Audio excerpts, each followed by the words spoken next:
Buenos días, coronel. Buenos días a todos los asistentes, a toda la actividad permanente que realiza la Fundación Excelencia, Liderazgo y Transformación en esta tarea diaria que nos hemos empeñado de reconstruir la memoria histórica aún no contada del conflicto armado en Colombia.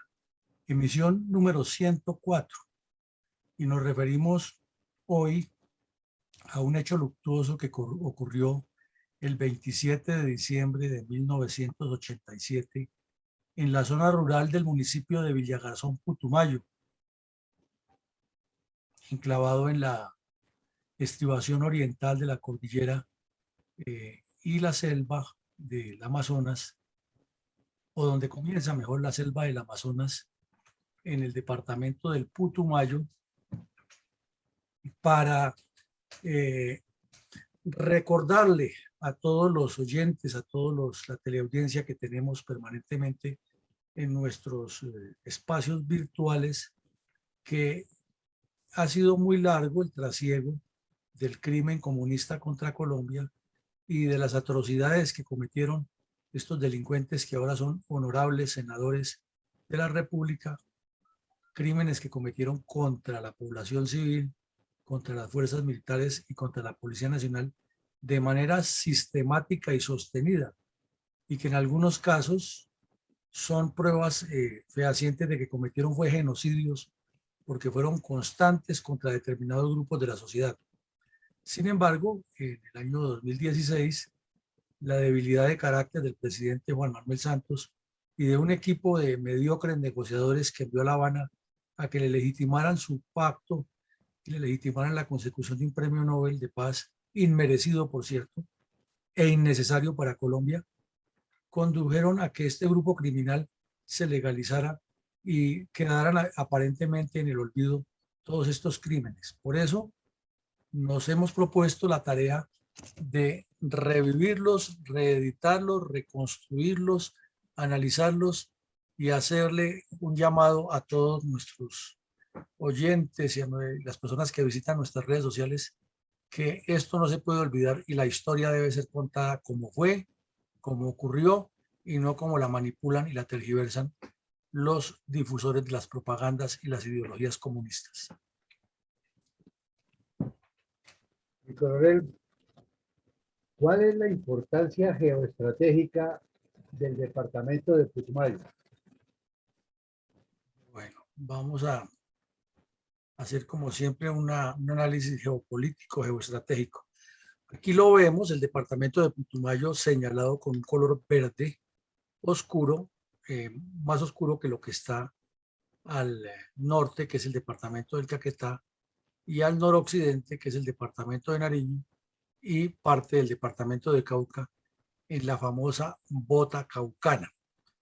Entonces señalamos con el cursor la bota caucana, que es un punto supremamente importante y esencial de la seguridad de este departamento. Vemos que al occidente está la ramificación de la cordillera occidental, que aún no se ha trifurcado. Vemos que para el oriente se despliega en forma de noroccidente hacia suroriente toda una franja, una isla prácticamente enorme que va a terminar en el Brasil, pero que fue trazada imaginariamente para partir una intendencia y una comisaría en su momento, ahora dos departamentos, me refiero al Putumayo y el Amazonas, que es una línea imaginaria entre La Chorrera y un puerto sobre el río Putumayo. Pero analizándolo geoestratégicamente y con una visión militar, el departamento, pues decíamos, es una enorme isla, en apariencia una enorme isla, o parte de una enorme isla mejor, que está circundada por el norte por el río Caquetá y por el sur por el río Putumayo.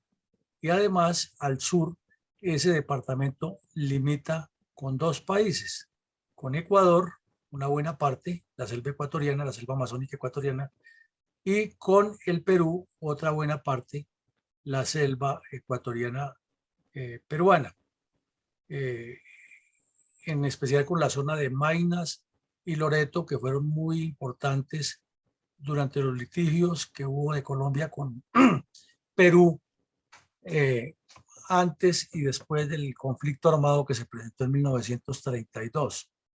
Este departamento tiene una belleza y una riqueza impactante, pero desafortunadamente ha sido olvidado por el Estado colombiano, y sus asentamientos humanos son exactamente a lo largo de los dos ríos, del río Caquetá y el Putumayo. Hay varios puertos, y en la parte semimontañosa o en la estribación de la cordillera están otras construcciones, y algunas sobre la parte semiselvática al occidente del departamento. Por lo demás es selva pura, selva virgen, que ha sido afectada infortunadamente por la presencia del narcotráfico y por la deforestación, por el robo de especies nativas para comercializarlas de manera ilícita y por el tráfico de pieles una época. También en la parte sur del departamento hay unos yacimientos de petróleo, y se convirtió esa riqueza natural como en una parte de la maldición petrolera de que tanto se habla para los países tercermundistas, que la riqueza lo que ha traído es violencia y atraso. Entonces el departamento es un departamento interesante, tiene algunas pistas aéreas en la parte pegada a la cordillera y otras en la selva, sobre los puertos, y en algunas zonas han acuatizado hidroaviones desde hace muchísimos años. Inclusive en la guerra con el Perú, los hidroaviones fueron muy útiles en los dos ríos. Por su ubicación geográfica, limitando con el departamento de Nariño y el Cauca y el Caquetá, y al sur con el Amazonas, y al suroriente con Amazonas, y al sur con ya dos países vecinos, dos repúblicas vecinas, las FARC encontraron el sitio ideal para desarrollar un proceso en el cual participó primero un grupo que casi no tuvo fuerza, pero que inició por allá en los años 60, 70, que se llamó el FUPAC, Frente Unido Putumayense de Acción Guerrillera. Luego el M-19 inició un trabajo largo.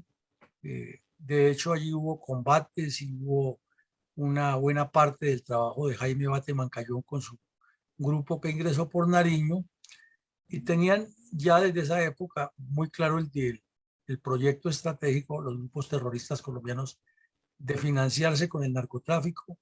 El M-19, antes de asaltar el Palacio de Justicia en cabeza del señor Pizarro y otros delincuentes, ya había iniciado contactos con los narcotraficantes en la zona de el Caquetá y el Putumayo, y por eso lo vimos aquí en varios ejercicios académicos que hicimos, que el piedemonte de la cordillera oriental se convirtió en una base importante de desarrollo del M-19 en torno al narcotráfico.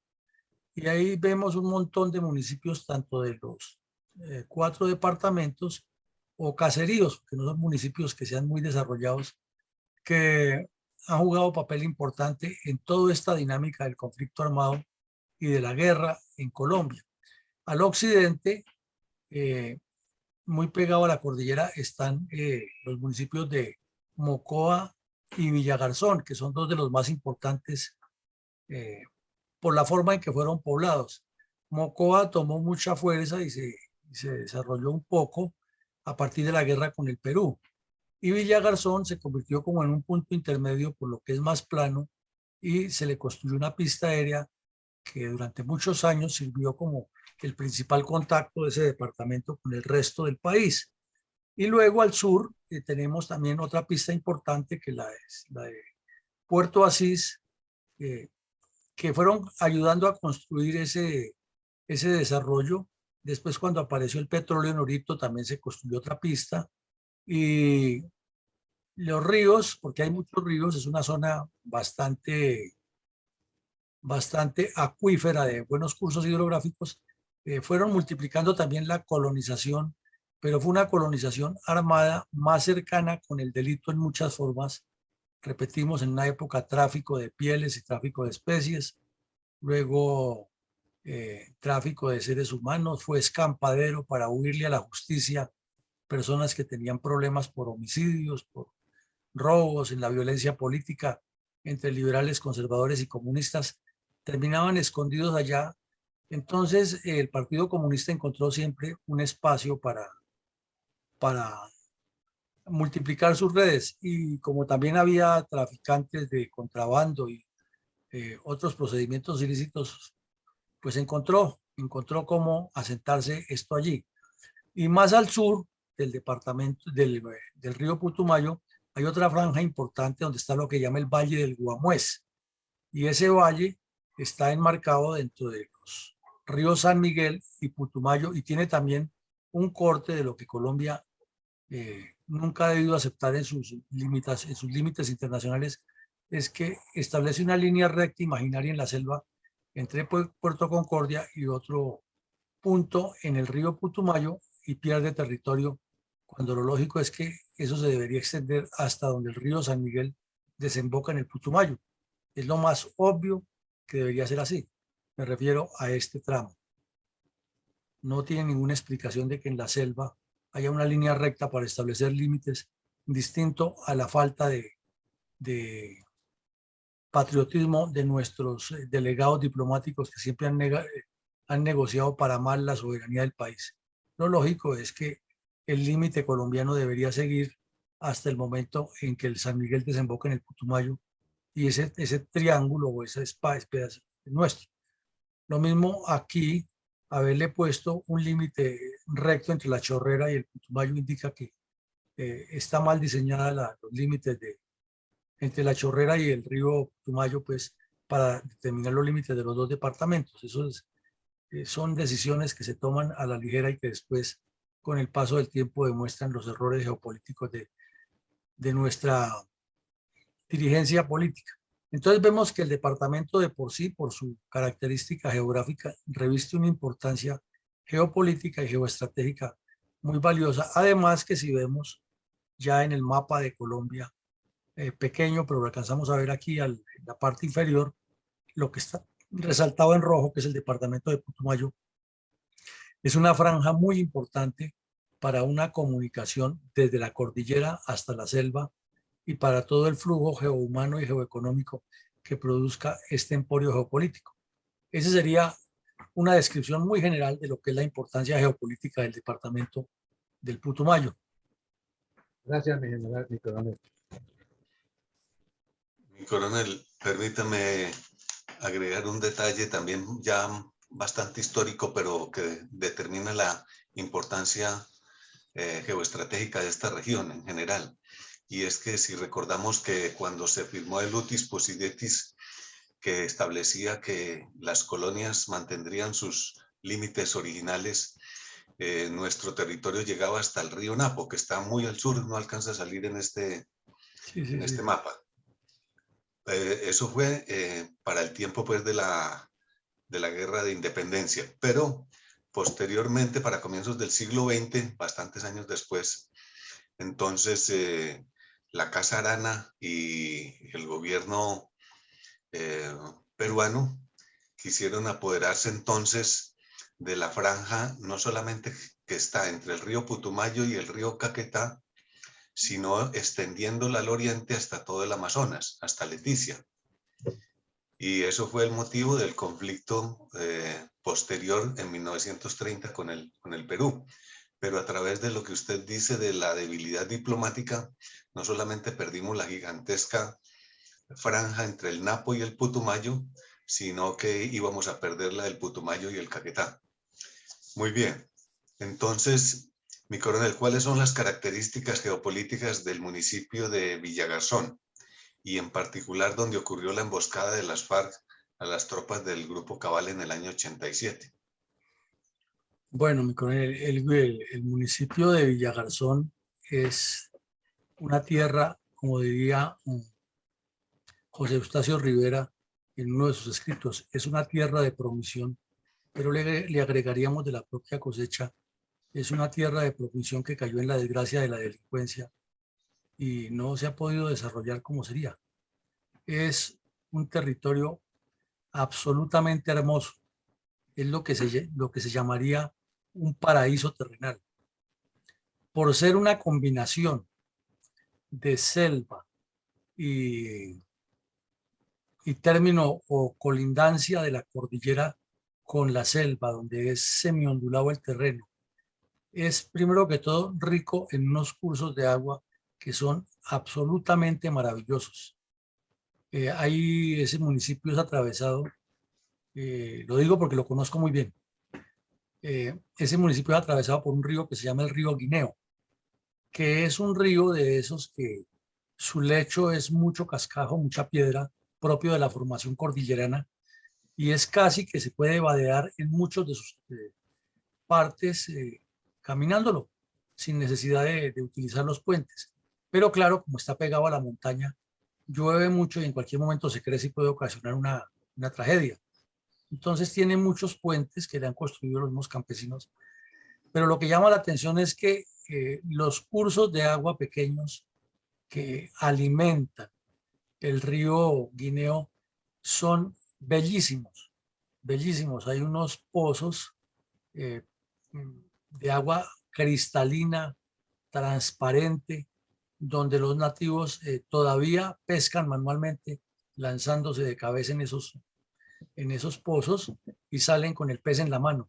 Y se ven los peces de tamaños importantes, de tamaño platero, como dicen los comerciantes de pescado, eh, nadando. Los puede ver uno ahí a la orilla de esos ríos. Es una región hermosísima, pero desafortunadamente abandonada por el Estado colombiano, y lo único que tuvo como unión con el país fue esa pista que se construyó por allá en los años 60, 70, que es, hasta cuando la conocimos era destapada, no sabemos si ya esté pavimentada, y un caserío que se fue formando alrededor de esa pista o cerca de esa pista. Son como 6, 7 kilómetros de distancia del casco urbano allá. Y ese caserío pues se fue llenando de colonos, de todos, colonos buenos, colonos malos, que fueron determinando de descuajar la selva y asentándose en la parte más fresca, porque además el clima es espectacular, es como el clima de Cali más o menos, en mucha parte de ese municipio. Y fueron abriendo carreteables que el Estado o el gobierno departamental se los fueron construyendo a las veredas, pero tiene características de semiplano en mucha parte y tiene unos buenos cultivos, o es una tierra apta para distintos cultivos que los tienen más de consumo local, porque sacar esos productos hasta Nariño con la carretera, que es muy difícil, que fue una carretera construida a mano con ocasión de la guerra con el Perú y que no ha tenido un desarrollo como lo debería tener, pues abastece a Mocoa, abastece en algo a Puerto Asís, pero la vida de estas personas tenía que terminar en lo que desafortunadamente ocurrió cuando llegaron las guerrillas y el narcotráfico. Es que muchos jóvenes se fueron para la guerrilla, otros se fueron para el narcotráfico y se multiplicó esa inmigración ilegal eh, hacia ese municipio. Ahora, si vemos la posición geoestratégica, geográfica, pues este es enclavado en una parte ideal porque pega ya contra la cordillera y sube a la montaña. O al contrario, desciende hacia la selva y limita con Orito, donde está la riqueza petrolera, puede bajar al Valle del Guamués, que no es muy lejos, puede llegar a Puerto Caicedo, que también entrando entre Puerto Caicedo y Villa Garzón está por aquí más o menos un punto que se llama Puerto Umbría, que es un caserío pequeñito construido por la necesidad de los comerciantes ilícitos, que de ser la posadera o ser la posada de paso se fue convirtiendo en un caserío y le dieron el nombre de Puerto Umbría, que era un corregimiento sobre el río Umbría precisamente.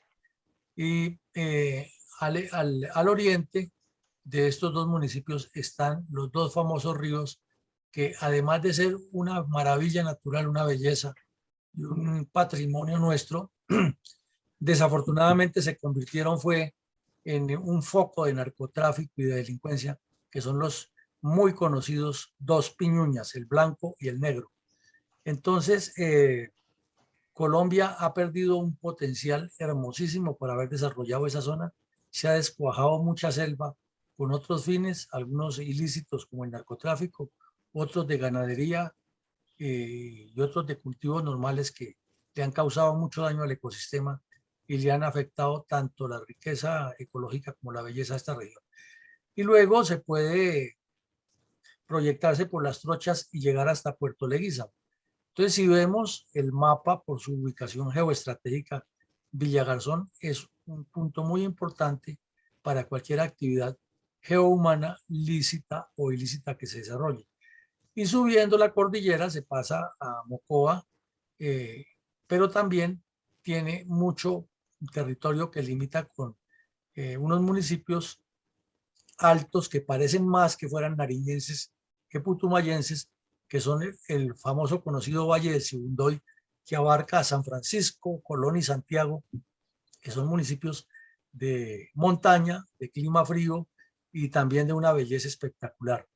En San Francisco ya la geografía es de buena cordillera y hay una zona donde es completamente tapado la visibilidad durante todo el día por la baja neblina, pero también por la altura que tiene sobre el nivel del mar. Entonces vemos que tiene belleza geográfica, importancia del desarrollo y una posición privilegiada para que cualquier grupo criminal que pretenda aprovechar el negocio de la coca y todo lo que se mueva ilícitamente cerca de la frontera tenga un asiento ideal donde esconderse. Y como el municipio, el departamento se ha desarrollado es únicamente al occidente, diríamos que se parece un poco a Rusia, que el oriente es despoblado y el occidente es poblado. Entonces, a lo largo de estas carreteras y trochas que existen para comunicarse, ha ocurrido durante las últimas 7 décadas toda una fenomenología de violencia y de asentamientos de grupos criminales que han encontrado en la zona rural de Puerto Leguízamo la forma de esconderse o pasando la frontera al Ecuador y el Perú, en la selva también, como ocurrió específicamente con el terrorista Raúl Reyes, que vivía más o menos por aquí, en el Putumayo, al otro lado del Putumayo, más o menos por acá, perdón, escondido en el Ecuador, huyendo de la justicia colombiana. Zona ideal para asentar todo un emporio de crimen contra el país y que nos indica que el Estado ha estado muy alejado, ha sido muy alejado de lo que allá ocurre y de la realidad que el mismo mapa nos lo habla.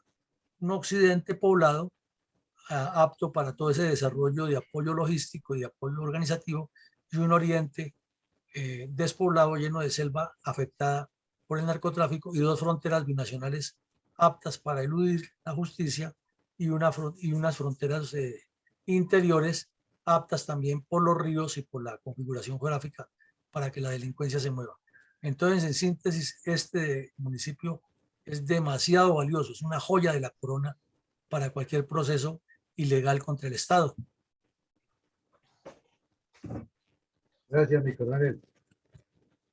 Para la época de los hechos, además de que llegó comprometida con las imposiciones de las FARC al débil gobierno de Belisario Betancur, la administración de Virgilio Barco era laxa e imprecisa para enfrentar el problema subversivo en el campo político, además de ser incapaz de someter a los terroristas del cartel narcotraficante de Medellín.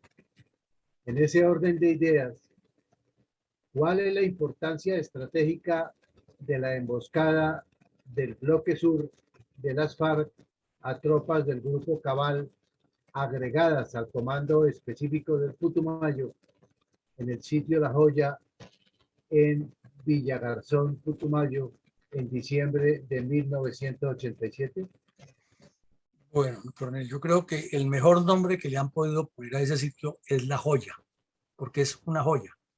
Y aquí vemos el río Guineo que les mencionaba ahora en un momento o de sequía por los veranos que ya hay debido a la deforestación y a los cambios climáticos, o en cualquier momento del día mientras no llueva al fondo en la cordillera. Como ustedes ven, eso es un paraíso terrenal. No tiene otro nombre, no tendría otro nombre. Un clima más o menos promedio de 25 a 30 grados, parecido al de Cali. No es malsano, no tiene el problema de la leishmaniasis ni las enfermedades tropicales que son tan comunes en la selva. Al contrario, es un clima muy agradable. Ahí se podría sentar algo espectacular de turismo ecológico. Y como ustedes ven, el cielo abierto. Las noches estrelladas en esa zona son inolvidables, son bellísimas. Y este sitio de La Joya queda sobre la carretera que en buen tramo, en buen trecho, la construyeron muy cerca del río, casi paralela con el curso del río Guineo, para comunicar a el Villa Garzón con el sur del departamento, con Puerto Asís y los demás municipios que encontramos ahí. Entonces,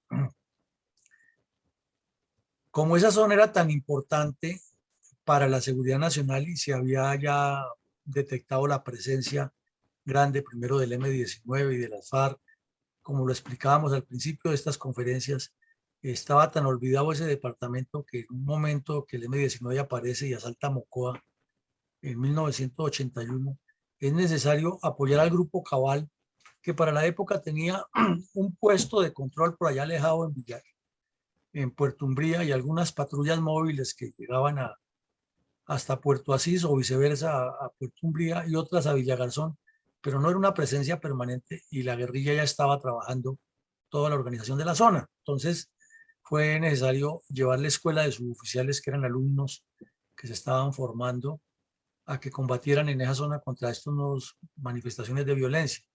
Después tuvieron que llevar los cursos de lanceros y toda esa dinámica fue generando la necesidad de crear una unidad y se activó el Comando Específico del Putumayo, que era una especie de brigada en formación, porque no tenía todavía toda la estructura de una brigada, al mando de 2 coroneles, un coronel comandante y un jefe de Estado Mayor, y unas unidades más como fuerzas de tarea de combinación de otras unidades, con un apoyo permanente de un pelotón motorizado de caballería para recorrer esas regiones, montar retenes y hacer presencia más bien como psicológica a la región, dándole a entender que las fuerzas militares y el Estado estaban tratando de apoyar a la Policía Nacional, que además, si no ha sido por la guerra, hubiera sido completamente abandonada ya. La policía en esa época del año 81 llegaba uno a esa zona y encontraba 2 o 3 policías en un puesto a 30 kilómetros por una carretera de regular estado, 40 kilómetros de distancia, el uno del otro, con unos radios viejos, ya eso, que lo escuchaba todo el pueblo cada vez que el policía pasaba sus poligramas, y metidos en la mitad de un caserío, casi todos de casas de tabla, muy pocas construcciones en, eh, en material fijo. Entonces, era una vida muy, muy alejada de la realidad del mundo local, y el espectáculo para esos pocos pueblos era cuando llegaba un, un avión en las pistas, y ya cuando comenzaron a llegar los elementos traídos por los narcotraficantes de lanchas de buena calidad, con materiales distintos a los que ellos usaban, porque lo usual en esa época era que los campesinos construyeran unas lanchas grandísimas de, de madera y les acomodaran unos motores traídos casi siempre de contrabando por Ecuador o por Perú, porque Colombia no tenía ni siquiera el comercio hacia allá bien desarrollado. Entonces, todo ese ambiente nos demuestra que golpear en el año de 1987, cuando estamos hablando de los diálogos de paz y todo ese montaje que han hecho en Casa Verde, golpear en otra región estratégica, olvidada del Estado central, a las fuerzas militares le era muy rentable a las FARC porque demostraban que tenían presencia en esa zona. Y el EPL, una cuadrilla que se llamó Aldemar Londoño, ya estaba abriendo zona también en coordinación con las FARC. Entonces, si veíamos, el EPL tenía una política de fronteras muy definida en su desarrollo. Arriba en Urabá, al nororiente en Santander y al sur en el Putumayo y el Cauca. Tenía esa idea de ubicarse. Entonces estaban asentadas esas 2 cuadrillas y convivían, FARC y EPL. Esto tampoco casi nadie lo conoce, pero es bueno recordárselo al país. La cuadrilla de Mar Londoño se asentó en el Putumayo con el visto bueno de las FARC en la zona que dejó el M-19. Entonces vemos que hay una dinámica, ¿no? Primero eran M-19 y FARC, luego el M-19, cuando ya entra en ese proceso de negociación, le fue cediendo paulatinamente la zona al EPL. Hubo un tiempo en que estuvieron los tres ahí, pero la presencia del M-19 era mínima porque se enfocó más en el Caquetá. Entonces, teniendo ese esquema de todo ese recuento que hacemos, era muy rentable causar un golpe impactante a el Grupo Cabal al Comando Específico del Putumayo. Y lo más fácil de golpear, porque en la selva era más difícil montar una emboscada demoledora, ya que el territorio es muy complejo y afecta por igual a guerrilleros y a soldados. No podían claro, podrían montar alguna emboscada y causar algunas bajas, pero no un impacto mediático nacional como el que podían causar asesinando a unos soldados o emboscando una patrulla. Y estaba servido el plato sobre la mesa porque el pelotón motorizado se movía muchísimo por las 4 o 5 carreteras regular estado, o sea que era muy común que los vehículos se vararan o se afectaran por las malas carreteras y podían dar blanco para que los emboscaran. De remate, un pelotón ya llevaba tiempo suficiente y como eran soldados regulares, había que pensar en la época de los relevos y los soldados son muy dados a hablar más de la cuenta cuando vienen las épocas de relevo.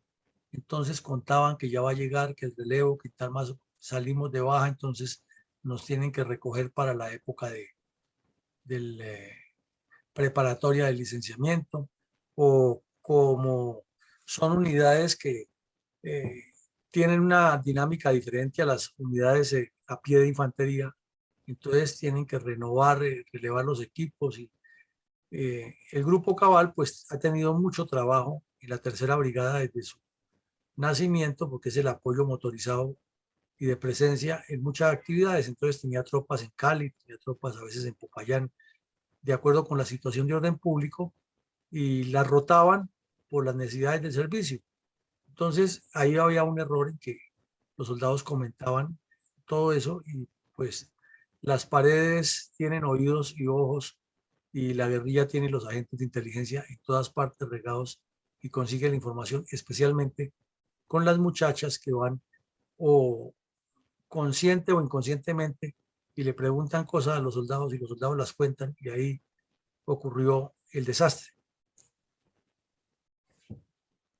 Mi coronel, por favor nos explica la situación general de las cuadrillas de las FARC en Colombia para el mes de diciembre del 87, cuando estábamos a mitad del camino del gobierno del presidente Virgilio Barco. Exactamente, mi coronel, usted lo dijo la parte, ya estamos hablando de que Virgilio Barco lleva 1 año y medio de presidente, que lo decíamos ayer y lo reiteramos hoy, él llegó de una vez matriculado y amarrado, porque las FARC muy hábilmente, antes de que se fuera Belisario Betancur, lo hicieron firmar un documento y él ansioso de que él pensaba que todavía ya no siendo presidente lo iban a candidatizar para la paz, porque seguía metido de narices por allá en los problemas de Centroamérica. Entonces él quería sumarlo de Centroamérica y Colombia y él era el Nobel de Paz. Si se lo han dado a Gabo, que era el Partido Comunista, ¿por qué no se lo iban a dar a él? Que el de literatura, ¿por qué no le iban a dar a él el de paz, que era también amigo de los comunistas?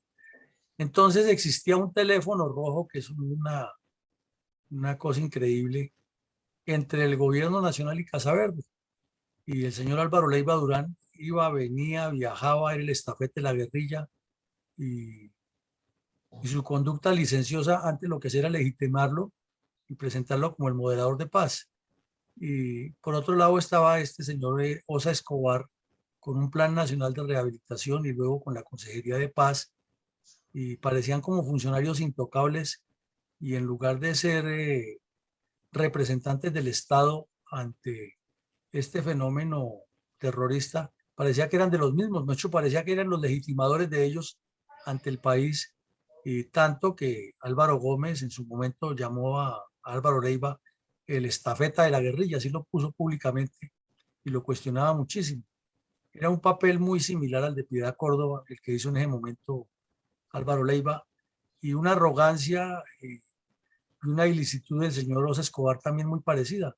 Es más, a Os Escobar en un registro que le hicieron en el aeropuerto le encontraron un poco de marihuana entre el equipo de viaje, entre el equipaje de viaje, y en lugar de avergonzarse y renunciar, dijo que no, que él fumaba marihuana y que eso, todo ese surumbo que llevaba ahí entre la maleta que era para su consumo personal, y como era el altísimo comisionado de paz, antes salió a deberle el país.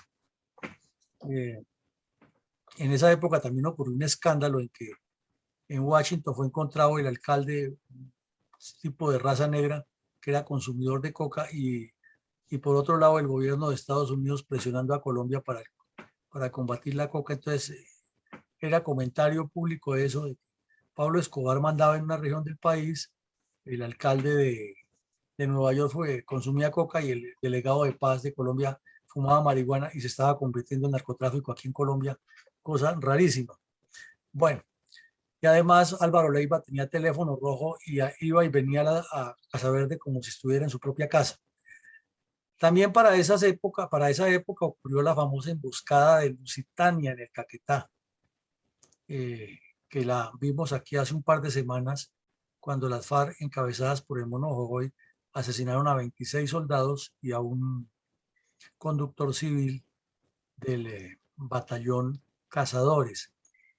Y esa emboscada también era parte, como lo hemos venido analizando, de la forma de que las FARC querían demostrar, primero, un potencial de combate importante, y segundo, que eran los que estaban mandando la parada en la coordinadora guerrillera. Y eso explica también por qué las FARC permitían que en su zona de influencia hubiera una cuadrilla del EPL, la de Mar Londoño, el Putumayo, para que con las acciones que hicieran, eh, prácticamente esa cuadrilla se fuera plegando a lo que dijera Jacobo Arenas y Tiro Fijo desde Casa Verde. Entonces la emboscada en el Caquetá era un ejemplo más de que se podía y se debía hacer. Entonces los que estaban en el Putumayo tenían que actuar en igual o mayor contundencia para demostrar que estaban cumpliendo con el plan estratégico, con lo que se llamaba en ese momento el plan para una nueva, la campaña para una nueva Colombia. Hechos importantes que se relacionaban uno con otros. La política en ese momento de Jacobo Arenas era seguir negociando en Casa Verde. Yo diría que seguir imponiendo, pero pues el señor Vigilio Barco y sus asesores lo llamaban seguir negociando, pero los hechos demostraban era que estaban imponiendo. Pero paralelamente las cuadrillas de todo el país tenían que crecer en capacidad de combate y en número de hombres. Y ya lo hemos visto reiteradamente en estos días, que el número de hombres siempre ha sido a partir de incorporación de menores de edad. Porque es que es difícil que una persona de 24 o 25 años se incorpore a las FARC. No, no es que no haya ocurrido, ha ocurrido, pero es que es más maleable y más carne de cañón un muchachito de 13, 14, 15 años, y más si es mujer, que, que una persona ya de 20, 25 años o más, porque son distintas etapas de la vida para convencerlos a que hagan lo que quieren los cabecillas que hagan. Entonces esas cuadrillas estaban creciendo especialmente con menores de edad, con algunos ecuatorianos, con algunos peruanos, sobre todo indígenas.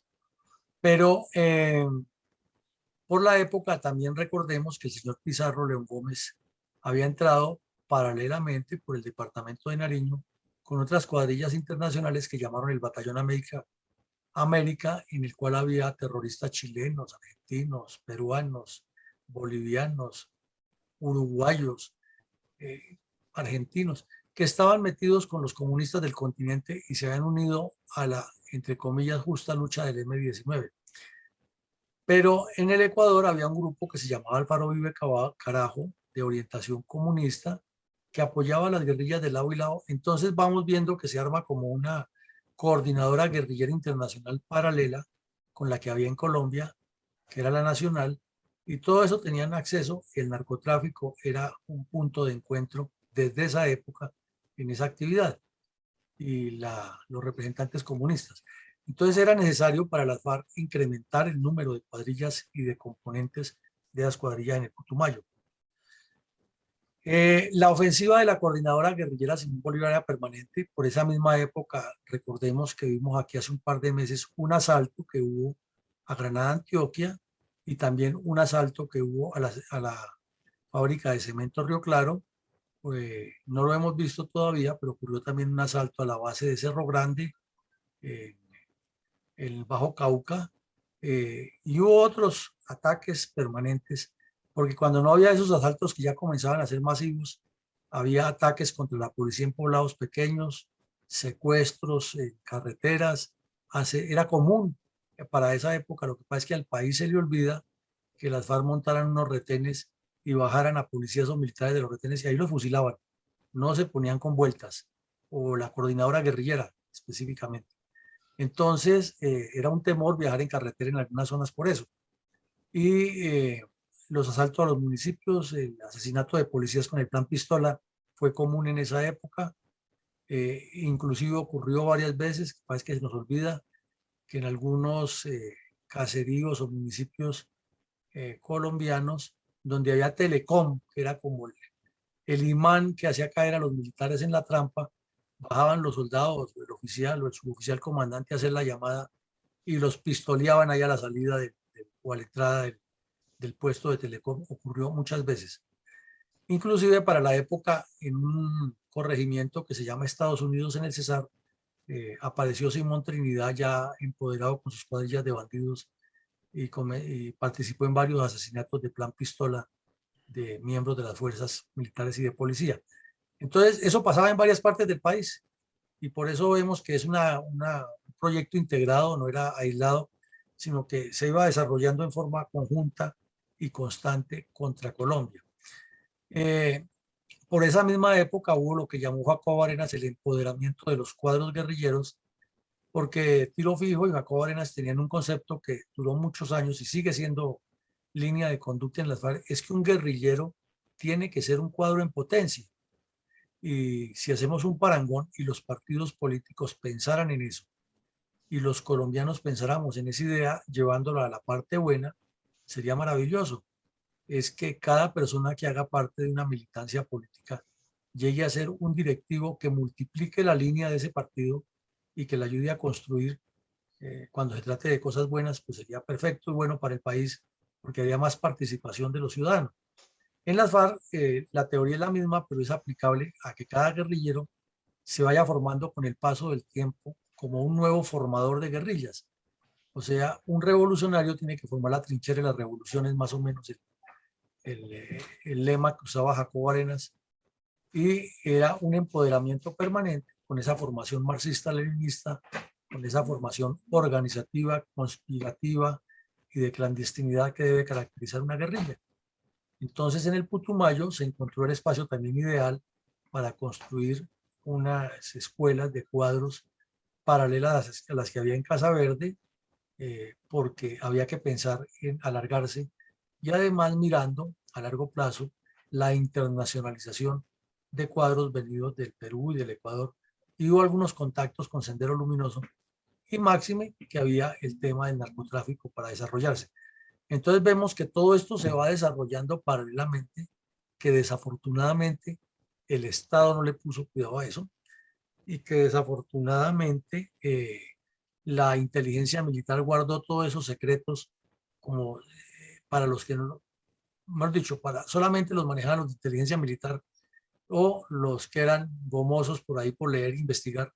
Y es todavía ni siquiera se ha decantado en la academia militar todo este proceso para entender mejor el fenómeno.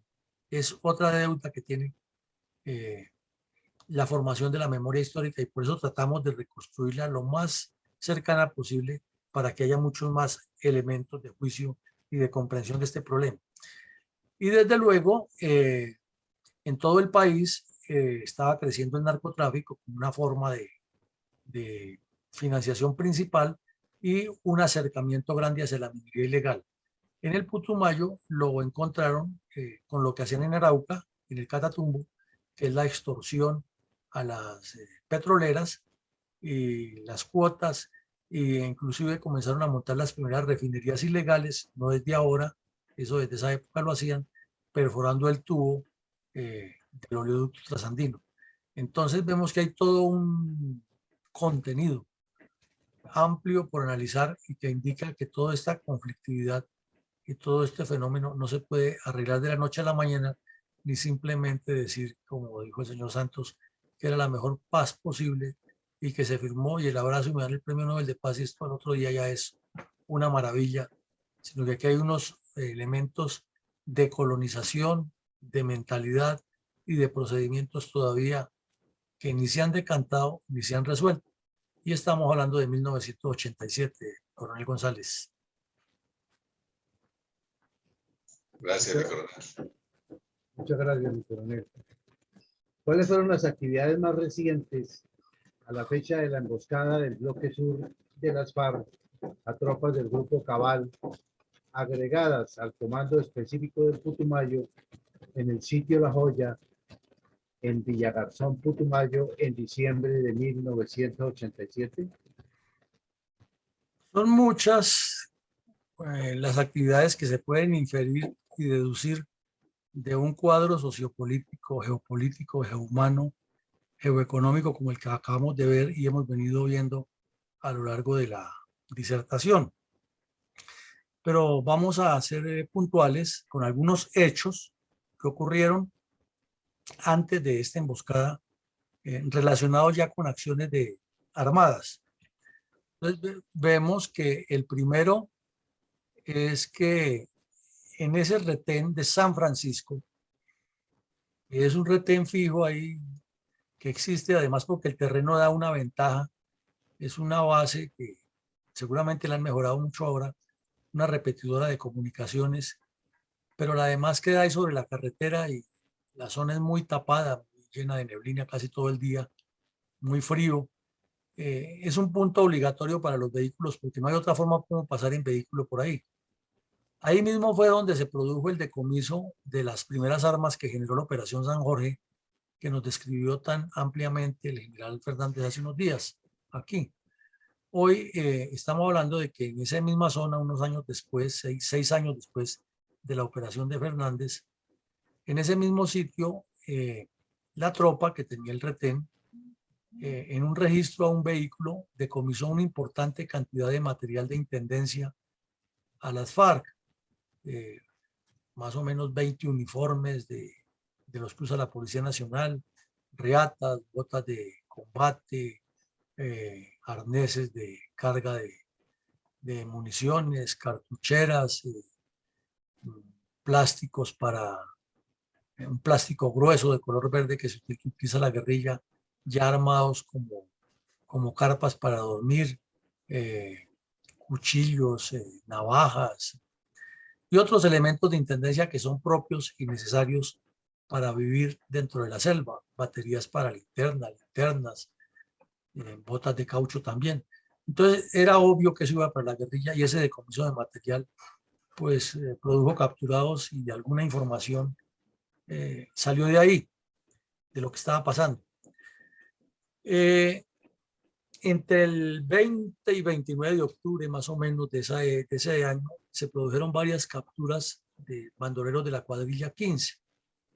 ¿Qué ocurre? Que allí estaba en formación la cuadrilla 48, era una orden de Jacobo Arenas formar la cuadrilla 48 y dedicarle exclusivamente a lo que él llamaba la actividad binacional, incluido el narcotráfico, desde luego. Estaba también la cuadrilla 15 que se movía entre Caquetá y Putumayo. Estaba la cuadrilla 32 que ya estaba estructurada y tenía una zona definida, sobre todo esta región al occidente, y estaba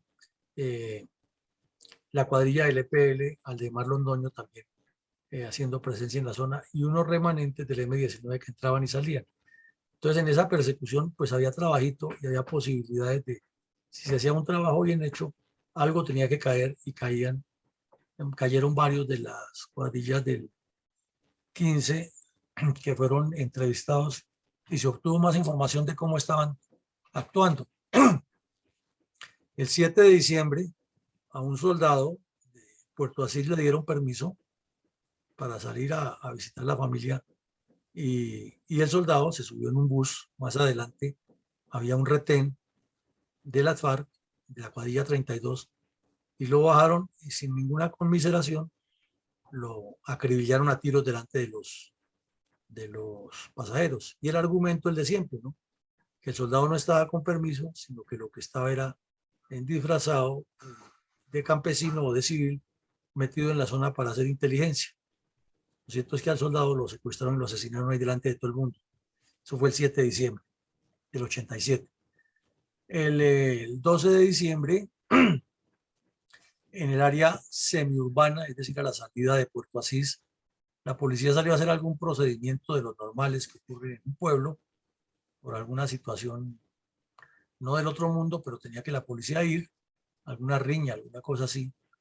Y saliendo a hacer ese procedimiento hubo un combate, quedaron heridos 2 policías y murió un guerrillero. Eso ocurrió el 12 de diciembre. O sea que la actividad de la movidita, además del trabajo permanente de organización, en la parte armada siempre había algún hecho y pues naturalmente que había patrullas permanentes buscando a los bandidos. El 21 de diciembre se produjo la desmovilización de 4 bandidos que se entregaron a una unidad del ejército y contaron algunas de las cosas, aclararon la presencia del EPL y cómo se estaba trabajando. O sea que la unidad sí estaba enterada de la información de inteligencia y lo que ocurría en la región. El 23 de diciembre, día antes de la Navidad, hubo un hostigamiento con fusil, con disparos de fusil a la base militar de Villagarzón. Y ahí llama la atención porque esa base está muy bien ubicada y es difícil hostigarla, ya que es la que domina todo el terreno. Pero si no se hacen los procedimientos normales de registros, pues se le da ventaja al adversario y seguramente se les acercaron y le hicieron unos disparos. No pasó mayor cosa, pero hubo hostigamiento contra la base. Los hostigamientos en esa época eran muy comunes y casi siempre pretendían era pistolear o dispararle al centinela y robarle el fusil. Claro, cuando no era ya parte de un asalto mayor. Pero aquí en este caso fue como ir y desafiarlos a ver si reaccionaban. Pero tampoco hubo más acciones posteriores. Y el 27 de diciembre por la mañana hubo un combate del Comando Específico del Putumayo con un grupo pequeño en el Piñuña Negro y ahí dieron debajo un guerrillero y quedó un soldado herido. Un combate de encuentro en el río Piñuña Negro. Entonces, esos eran los antecedentes e indicaban que la zona sí estaba caliente y como repito, el gran error de los soldados que nos iban a relevar un pelotón mecanizado, motorizado, que eso es como una caja de sardinas metida en una zona peligrosa, de la carretera es quebrada y de mala calidad, pues puede conducir a un fracaso. Esos soldados le contaban a todo el mundo que ya les había llegado la época del relevo y que iban a pasar el 31 de diciembre en sus casas y no en el monte como estaban allá. A pesar de que un soldado motorizado no estaba en el monte, estaba realmente en las bases, se movía de un lado a otro y estaba en esos poblados, no estaba como los de infantería patrullando, pero al fin y al cabo estaba alejado de la familia. Y también el otro problema era que como los soldados sí tenían la facilidad de ir a los puestos de telecom a llamar, pues ahí les escuchaban las conversaciones y sabían exactamente qué estaba pasando con ese grupo, con esa tropa mecanizada. Mi coronel, ¿cómo aconteció ese infortunado ataque a las tropas por parte de los terroristas de las FARC en el sitio de La Joya en diciembre del 87? Entonces, el comando del Grupo Cabal, que su sede en Ipiales, ordenó un relevo de unidades. El pelotón que estaba agregado en Cali, a la tercera brigada, al batallón de policía militar mecanizado, era el que la policía militar estaba en crecimiento, en desarrollo, necesitaba apoyos. Entonces le enviaban ese pelotón y cuando hacían los trabajos urbanos salía con el pelotón del Grupo Cabal, con las motos y con todo lo que tenía hacer presencia y las actividades normales de policía militar. Entonces, por necesidades del servicio y por una tradición que han montado en ese grupo, era que un tiempo estaba en el Putumayo y otro tiempo estaba en el Valle y hacían cambios directos. Entonces se hizo una orden de operaciones, se dieron todas las instrucciones de cómo hacer ese procedimiento del pelotón que estaba agregado al comando específico del Putumayo por el de la BR-3, que estaba agregado en Cali a la Policía Militar. Y ya internamente, allá el comandante del comando operativo, el comando específico del Putumayo, pues organizó el movimiento entre Orito y Villagarzón, pasando por Santana, un pueblo que llama Santana, con una de esas figuras logísticas que obliga a veces la guerra y que se convierte en una vulnerabilidad muy grande. Además de la que ya es vulnerabilidad mover una tropa motorizada en una región donde hay guerrillas, eso es una vulnerabilidad ayer, hoy y se lo será siempre. Y la prueba lo acabamos de ver en Rusia con lo que está ocurriendo. Una unidad motorizada es como una caja de sardinas puesta al fuego del adversario en una acción tipo emboscada o en un hostigamiento. Entonces, entre Orito y Villagarzón tenían que pasar por Santana, hacer una parada, recoger un material, y ahí se les agregaba a la columna un camión civil con un poco de material que además tenía que dejar una parte en Villagarzón. O sea, era un proceso un poco dispendioso, pero las necesidades del servicio, las limitaciones logísticas que tiene la fuerza y que ha tenido siempre en estas zonas, y la falta de helicópteros para la época para facilitar muchos apoyos logísticos, dieron todas esas vulnerabilidades. Y eso, por más de que se guarde el secreto, es que el movimiento de un vehículo en una zona despoblada, eso es como decir aquí estoy yo, porque el solo ruido del vehículo se escucha a kilómetros, y el campesino tiene muy aguzado el instinto, conoce cuándo es el ruido del bus normal que lleva el transporte, distingue a la legua si es una volqueta o es un jeep. Tienen unas condiciones especiales para detectar los ruidos. Y ya si vienen 4 o 5 carros, sabe que era el ejército el que andaba en ese tipo de movimientos, porque no era que para la época hubiera mucho transporte por las carreteables. Entonces era fácil detectarlo también. Pero ya lo hemos dicho, la carretera de muy mala calidad por falta de mantenimiento y de pavimentación, y la constante lluvia. Es que las lluvias en el Putumayo son de padre y señor mío, entonces eso afecta muchísimo la capa de rodadura de una carretera, y es fácil que los guijarros, las rocas queden salientes. Si hay de pronto algún vidrio, alguna botella que han tirado a alguien ahí, pues peor. Entonces se inició el recorrido de acuerdo con la orden de operaciones, pero no hayan avanzado mucho cuando el primer vehículo se le reventó una llanta. Entonces tuvieron que desmontar la llanta, subirla en otro vehículo, bajar los soldados, devolverse hasta Villagarzón, hasta Orito, corrijo, reparcharla, corregirla, venir a instalarla. Y ustedes saben que eso quita tiempo, demora, corrobora la presencia de los soldados en la carretera. Si pasa un campesino de esos o un informante con una moto, tiene la información, uno va para llevársela a los bandidos, ahí vienen. Mejor dicho, estaba todo servido para que ocurriera un fracaso. Entonces se corrigió eso, reiniciaron el viaje, llegaron a Santana a recoger el material que estaba previsto, y se les unió el otro grupo. Pero dentro de ese movimiento pues se pierde tiempo, se pasan problemas y arrancan de nuevo. Y no hayan avanzado mucho de ahí cuando pum, ya no fue una llanta, sino fueron 2 de otro vehículo. Y como esos weapons son de llantas grandes y no se carga dentro del equipo que debería ser, pero parte de la administración logística, no se cargaba un equipo, una dotación, una herramienta completa, porque eso sería lo ideal, que el equipo lo tuviera, los vehículos lo tuvieran para haber hecho el procedimiento de los mismos soldados. Entonces otra vez a desmontar la llanta, subirla a otro carro, y como en Santana no había vulcanizadora, entonces dele otra vez hasta Orito, vuelve y arregle las 2 llantas, vuelve, arma. Entonces eso ya era como una acción cantada hacia dónde iban los soldados. Y ya que los soldados habían hablado y los civiles se dan cuenta y van y les llevan, como dicen, fresquito, pues, pobrecitos, pero les estaban haciendo inteligencia.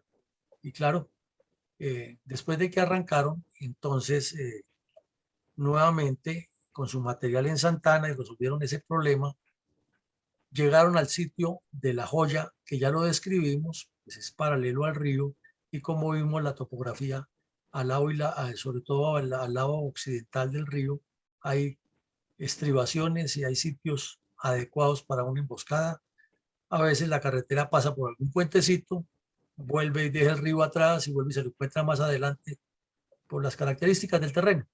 Entonces, en esas lomas encontraron un sitio ideal del cual se supone que los que iban en los vehículos han debido hacer el pare y registrarlo porque la característica del terreno lo indica, ahí podía haber una emboscada.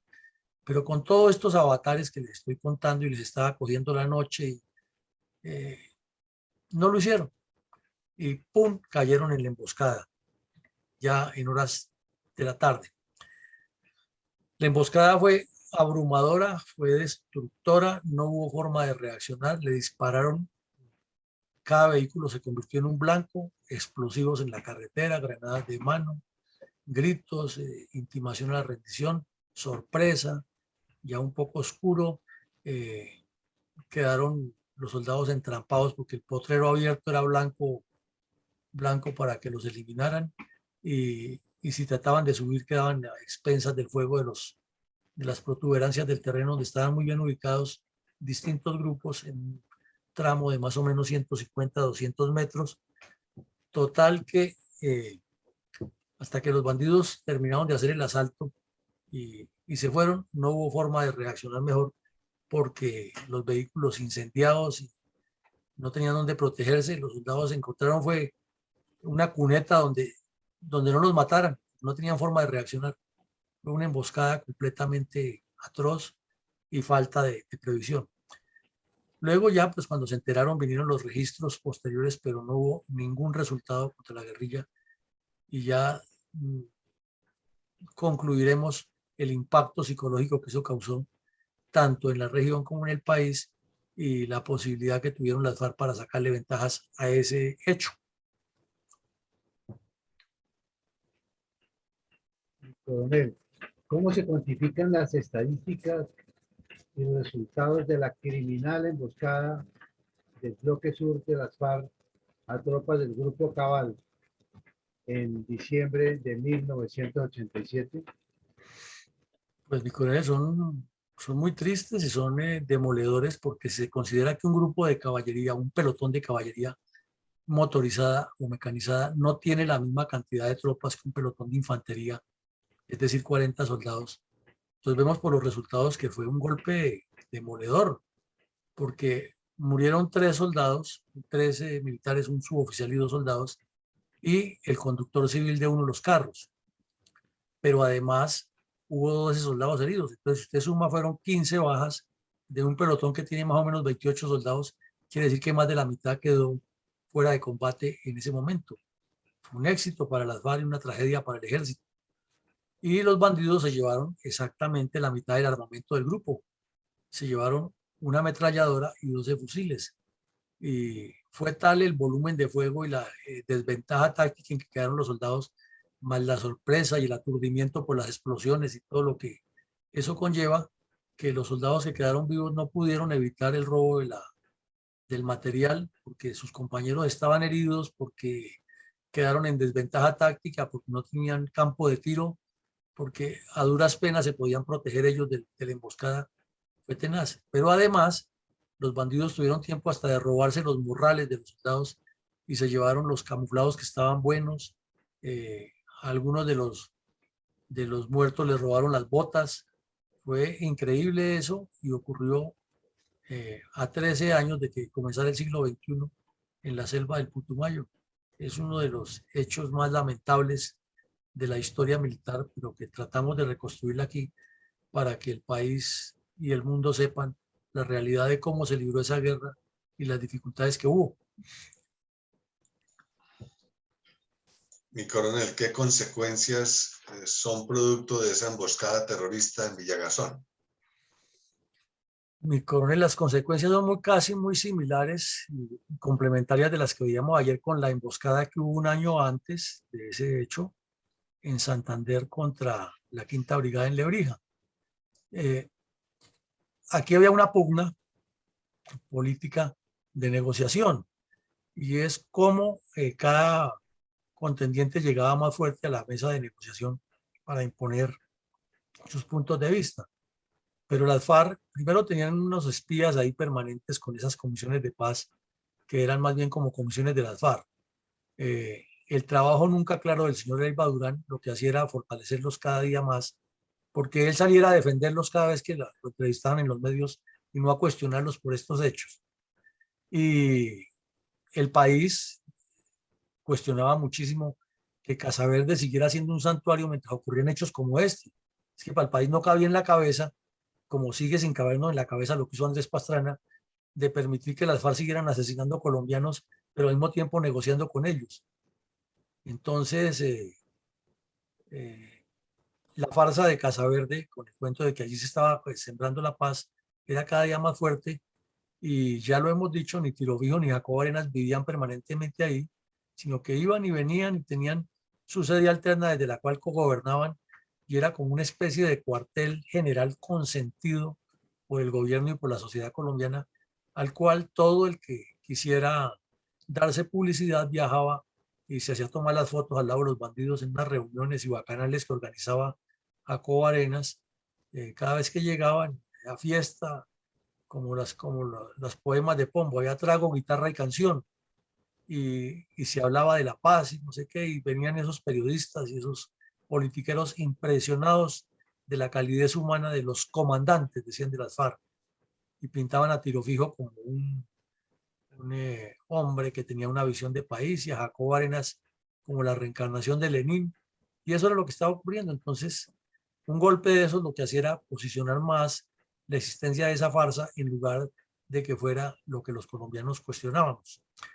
Fue un golpe moral para el ejército que estaba formando una brigada, que estaba formando una nueva unidad operativa en esa región, que estaba en desarrollo del plan, valga la redundancia, de desarrollo del ejército para el control estratégico de la soberanía terrestre, y fue un golpe pues lógico para las tropas porque así se estuviera en Antioquia o en el Huila o en el Tolima a muchos kilómetros de distancia, pues la información llegaba y a veces compañeros de curso de los oficiales, los suboficiales o compañeros de alguna actividad militar o que han trabajado en otra zona, en otro batallón y se enteran de todos esos fracasos, pues eso afecta la moral de cualquier ejército. Demostró también que las cuadrillas que estaban en el Caquetá y el Putumayo no solamente se han cuantificado aumentando el número de efectivos de cada grupo de estos, sino que se habían cualificado en acciones ya agresivas, porque atreverse de todas maneras a emboscar un grupo, un pelotón motorizado que tiene las ametralladoras emplazadas en los jeeps, que tiene capacidad de fuego, que llevan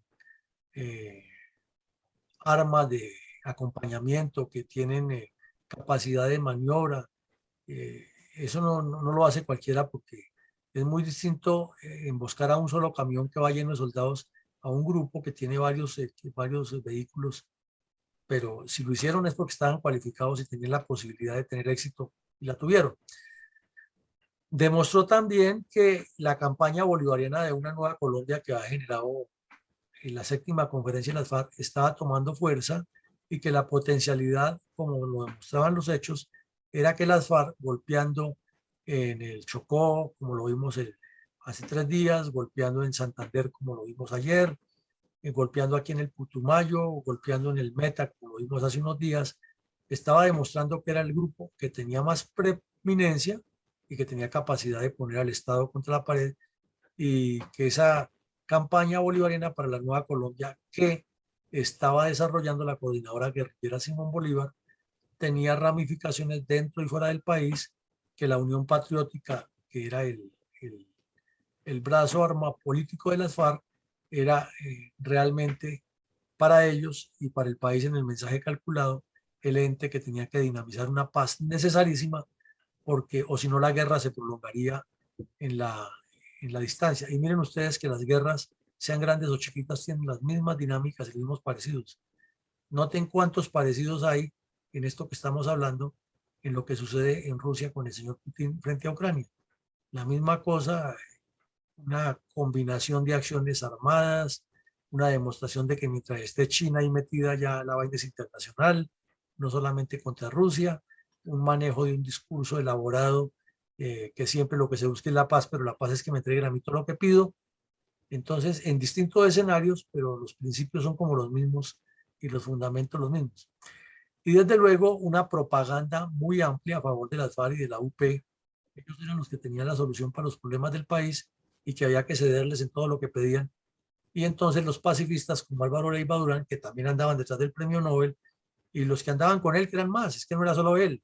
Estaba un señor Ríos, estaba un señor Bejarano, estaba un poco de políticos que a veces pasan de agache y de vez en cuando ya algunos afectados por la demencia senil vuelven a salir a opinar, pero que han estado metidos toda la vida en eso y que han pasado como que inadvertidos, pero han hecho parte del daño que se le ha causado a Colombia con ese cuento de la paz, legitimando a estos bandidos con todas estas acciones.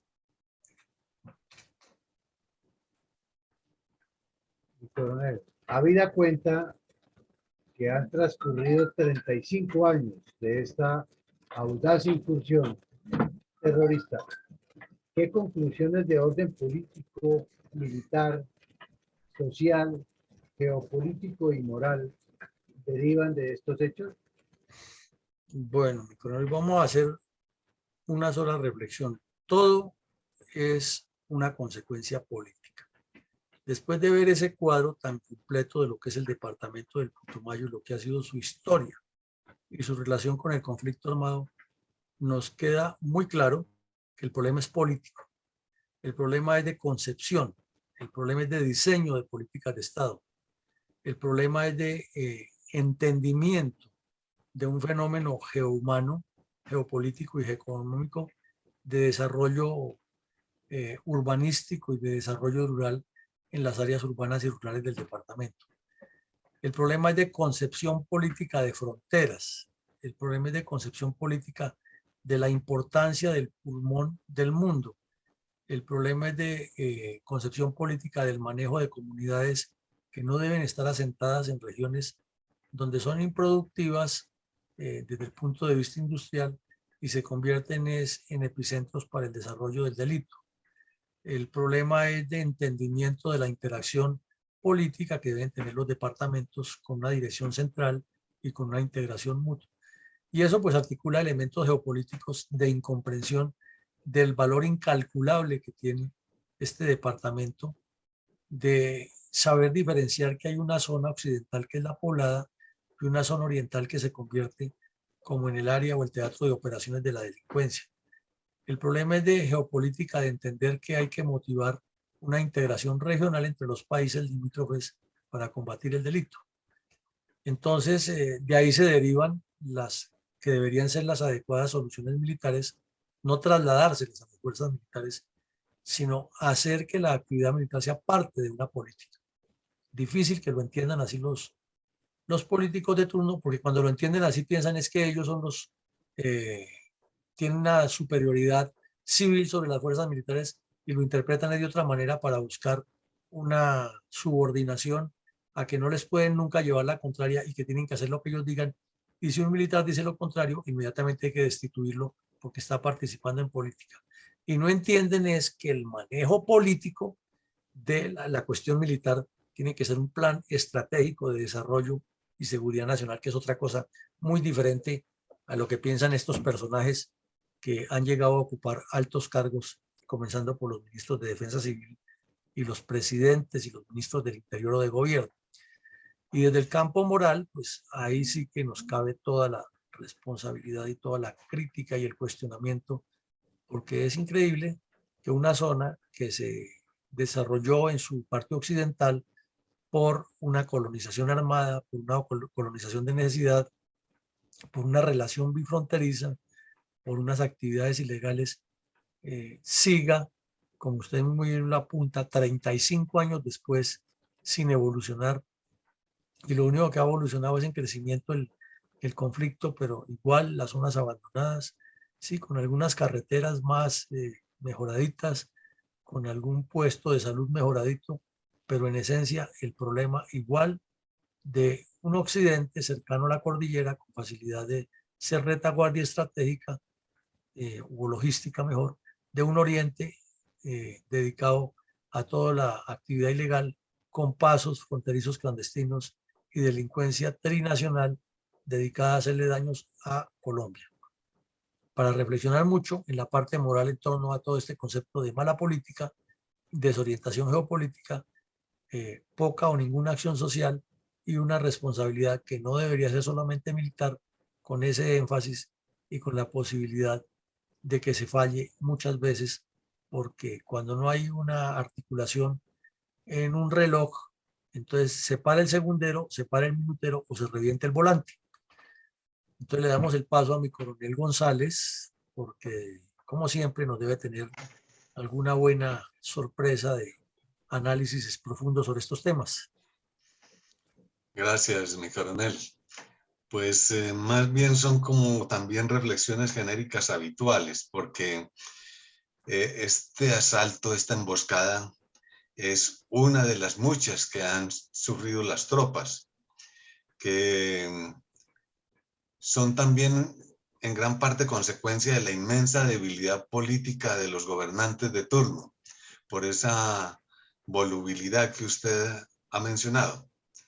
Y adicionalmente el desconocimiento nacional por parte de los gremios y los líderes nacionales, de las personas que influyen en la conciencia colectiva y en el pensamiento nacionalista, que normalmente son las instituciones pues más estables, como lo son la iglesia, porque pues la iglesia influye mucho dentro de la conciencia nacional, el sistema educativo, el Ministerio de Educación, que es el que da los conocimientos básicos, no solo de ciencia, sino también de patriotismo y de civilismo, de conceptos urbanísticos.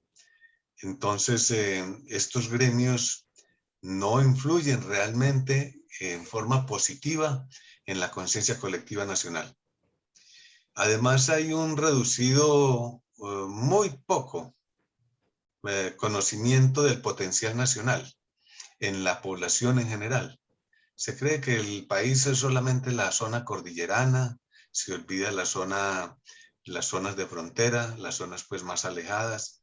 Lógico que estas zonas no están muy desarrolladas y no son atractivas para los gremios económicos, pero especialmente lo que se refiere al campo, pues está el Ministerio de Agricultura, que debiera pensar en sentido muy amplio y muy extenso sobre el territorio nacional.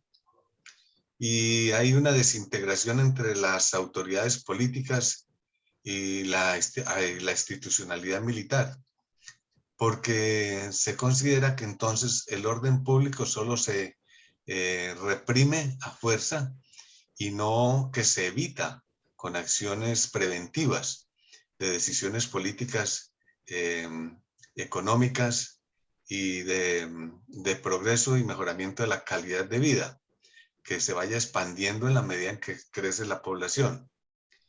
Y no se tiene en cuenta que la institución militar es una institución duradera, perdurable, ¿sí? Que es la única que ha unificado la nación a través de los tiempos, porque la profesión militar sí es de profesión y no como la política, que es de ocasión. Unos cuantos empleados, burócratas pues del gobierno dedican su vida al servicio nacional, pero son puestos pues no de gran influencia. Normalmente pues todo lo que es la parte del legislativo, las altas cortes, es el poder judicial y lo que es lógicamente el poder ejecutivo, todos son rotativos. Y no importa, y es bueno porque en democracia es bueno que sea rotativo, para renovación y encontrar ideas nuevas y desarrollar nuevos objetivos nacionales. Pero estos directivos que son rotativos no tienen un conocimiento real de toda la nación. Es muy pobre su conocimiento. Esta es mi apreciación, mi coronel. Bueno, muchísimas gracias, mi coronel. Como siempre, usted haciendo unas reflexiones muy profundas sobre la necesidad de construir ese tejido social, de construir Estado, de construir sociedad, de construir identidad, que es lo que nos falta. Y pues esperamos que todas estas reflexiones le lleguen a quienes nos escuchan para que nos ayuden a multiplicarlas, porque es por ahí que cambiamos el país y no con alianzas politiqueras de que nos unimos a este, porque es que es la solución y seguimos en lo mismo, más de lo mismo, o como llamamos, prolongando la agonía y repitiendo estos casos. Y la prueba es que hace 35 años ocurrió esta emboscada y el Putumayo no ha cambiado mayor cosa en ese sentido. Bueno, muy amable, mi coronel González. Entonces le damos la palabra a mi coronel Alarcón para que nos ilustre con los comentarios y reflexiones que nos han llegado acerca de esto.